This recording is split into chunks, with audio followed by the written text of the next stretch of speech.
श्री स्वामी समर्थ. स्वामी महाराजांच्या कृपेने तुमच्या सर्व इच्छा मनोकामना पूर्ण हो. उद्या आहे शनी अमावस्या. शनी अमावस्येच्या दिवशी जर आपण काही उपाय केले, काही सेवा केल्या तर त्या खूप म्हणजे खूप प्रभावी ठरतात. हिंदू धर्मात भगवान शनिदेवाला कर्माचा दाता म्हटले जाते, तर त्यांना न्यायाची देवताही म्हणतात. व्यक्तीच्या प्रत्येक वाईट चांगल्या कर्माचे फळ ते देतात. अशात शनिदेवाची दृष्टी जर एखाद्या व्यक्तीवर पडली तर ती व्यक्ती राजापासून रंक बनायला वेळ लागणार नाही. म्हणूनच शनीच्या प्रकोपापासून मुक्ती मिळवायची असेल तर अमावस्येच्या दिवशी शनिदेवाची पूजा आवर्जून करावी. तसेच या अमावस्येला तर शनी अमावस्या आहे, त्यामुळे आपण शनिदेवाची पूजा ही आवर्जून केलीच पाहिजे. पण त्याचसोबत या दिवशी आपण पितरांची सेवा देखील केली पाहिजे. या दिवशी पितरांच्या आत्म्याच्या शांतीसाठी विशेष पूजा आणि दान केले जाते.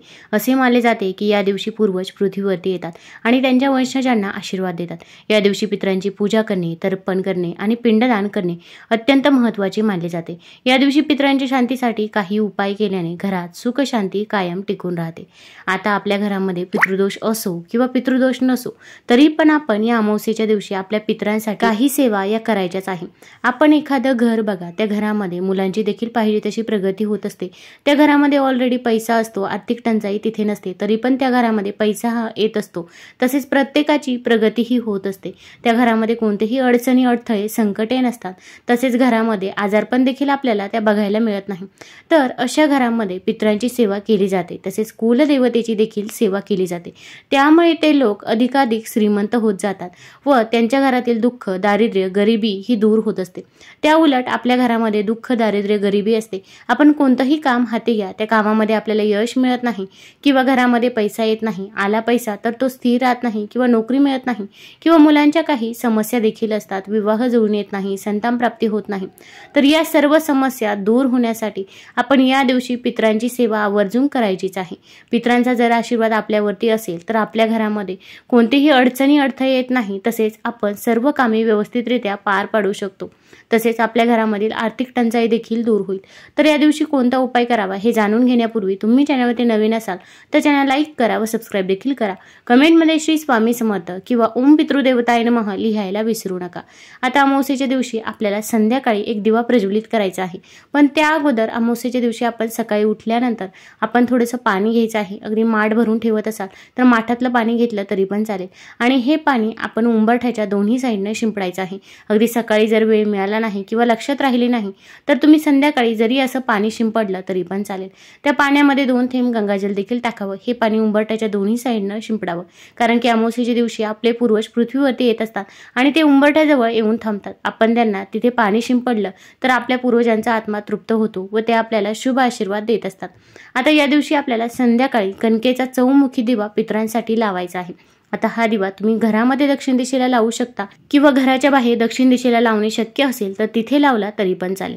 आता यासाठी आपल्याला एक प्लेट घ्यायची आहे. आता प्लेटमध्ये आपल्याला कुंकवाने स्वस्तिक काढायचं आहे. कुंकवामध्ये गुलाबजल किंवा गंगाजल टाकायचं आहे.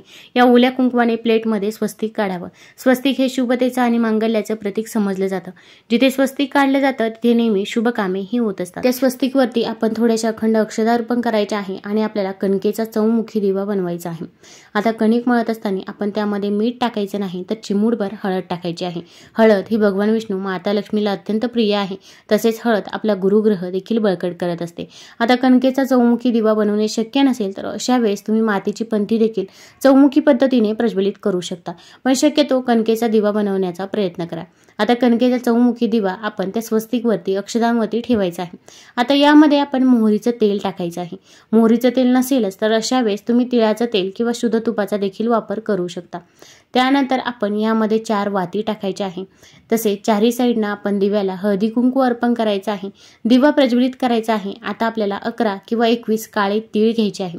आता काळे तीळ हे आपल्या पूर्वजांना, पितरांना समर्पित आहे. तर हे काळे तीळ आपण त्या दिव्यामध्ये टाकायचे आहे. आपण दिव्यामध्ये टाकत असताना ओम पितृदेवताय नमः, ओम पितृदेवताय नमः या मंत्राचा जप करत राहायचा आहे. आता काळे तीळ टाकल्यानंतर आता हा दिवा आपण घरामध्ये दक्षिण दिशेला ठेवू शकता किंवा घराच्या बाहेर दक्षिण दिशेला ठेवला तरी पण चालेल। दिव्याला एक फूल देखील व्हायचं आहे। आता दिवा जिथे ठेवला आहे तर तिथेच आपण आसन घेऊन बसायचं आहे आणि आपल्याला काही सेवा करायची आहे। भरपूर वेळा आपण फक्त उपाय करतो, पण त्याचसोबत जर आपण काही सेवा केल्या नाही तर आपल्याला त्याचा काही एक रिझल्ट बघायला मिळत नाही। त्यामुळे सेवा करणे देखील तितकेच गरजेचे आहे। तर आपण पहिल्यांदा आपल्या पूर्वजांकडे माफी मागायची आहे। आपण म्हणायचं आहे, माझ्याकडून जर काही चूकभूल झाली असेल, घरातील लहानांकडून मोठ्यांकडून जर काही चुका झाल्या असतील तर त्याबद्दल आम्हाला माफ करावे, पण इथून पुढे आमच्याकडून जशी सेवा होईल तशी सेवा आम्ही तुमची नक्की करू, असे आपण पूर्वजांना म्हणायचे आहे। त्यानंतर आपण पितृअष्टक देखील पठण करायचे आहे। अगदी तुम्हाला पठण करणे शक्य नसेल तर मोबाईलवरती लावून द्या, श्रवण केलं तरी पण चालेल। त्यानंतर आपल्या पितरांना मोक्ष प्राप्त व्हावा, त्यांच्या आत्म्याला शांती मिळावी यासाठी देखील प्रार्थना करायची आहे। आणि नंतर आपल्या आयुष्यात येणारे अडचणी, अडथळे, संकटे जे काही आहे तर त्याबद्दल आपण पूर्वजांना सांगायचं आहे। तसेच म्हणायचं आहे की तुमचा आशीर्वाद आमच्यावरती सदैव असू द्या। आता हा दिवा किती वेळ प्रज्वलित ठेवायचा आहे? रात्री 12 वाजेपर्यंत तुम्हाला जर हा दिवा प्रज्वलित ठेवणे शक्य असेल तर रात्री 12 वाजेपर्यंत देखील हा दिवा प्रज्वलित ठेवू शकता। अगदी सायंकाळी 6 वाजता किंवा 7 वाजता आपण हा दिवा दक्षिण दिशेला प्रज्वलित करायचा आहे, किंवा जरी अर्धा तास जरी हा दिवा राहिला तरी पण चालेल। आता हा उपाय कोण करू शकतं? तर घरातील कोणत्याही व्यक्तीने हा उपाय, ही सेवा केली तरी पण चालेल, पण शक्यतो जी काही घरामधील वडीलधारी व्यक्ती आहे, मग आजी असतील किंवा आजोबा असतील तर त्यांनी हा उपाय केला तर त्याचा आपल्याला जास्त प्रमाणामध्ये रिझल्ट बघायला मिळेल। फक्त सूतक असेल किंवा मासिक धर्म असेल तर या काळामध्ये आपल्याला हा उपाय करता येणार नाही। आता हा दिवा आपण रात्रभर तिथेच राहून द्यायचा आहे। दुसऱ्या दिवशी सकाळी उठल्यानंतर हा कणकेचा दिवा तुम्ही वाहत्या पाण्यामध्ये प्रवाहित केला तरी पण चालेल। त्यानंतर आता या दिवशी आपल्याला आणखीन देखील काही सेवा करायची आहे। तर आपण थोडंसं पाणी घ्यायचं आहे, त्यामध्ये काळे तीळ टाकायचे आहे, त्यामध्ये 2 थेंब गंगाजल टाकावं आणि हे पाणी आपण घराच्या बाहेर जाऊन दक्षिण दिशेला अर्पण करायचं आहे। दक्षिण दिशेला अर्पण करत असताना आपण आपल्या पूर्वजांचे देखील स्मरण करायचे आहे। ओम पितृदेवताय नमः या मंत्राचा देखील जप करायचा आहे। तसेच या दिवशी आपण घरामध्ये देखील आणखीन एक दिवा प्रज्वलित करायचा आहे। आता आपण जो चौमुखी दिवा प्रज्वलित केला आहे तर तो वेगळा आणि हा दिवा वेगळा। तर यासाठी आपल्याला मातीची पंती घ्यायची आहे, एक प्लेट घ्यायची आहे। प्लेटमध्ये आपण थोडेसे अखंड तांदूळ टाकायचे आहे। तांदूळ हे कुठेही तुटलेले फुटलेले नसावे। तांदळावरती हळदी कुंकू अर्पण करायचं आहे आणि त्यावरती आपण मातीची पंती ठेवायची आहे। यामध्ये दिव्याची एक वात टाकायची आहे आणि आपण यामध्ये मोहरीचं तेल टाकावं। मोहरीचं तेल नसेल तर अशा वेळेस तुम्ही तिळाचं तेल किंवा तुपाचा वापर करू शकता। आता या दिव्याला देखील हळदी कुंकू लावायचं आहे, फूल व्हायचं आहे।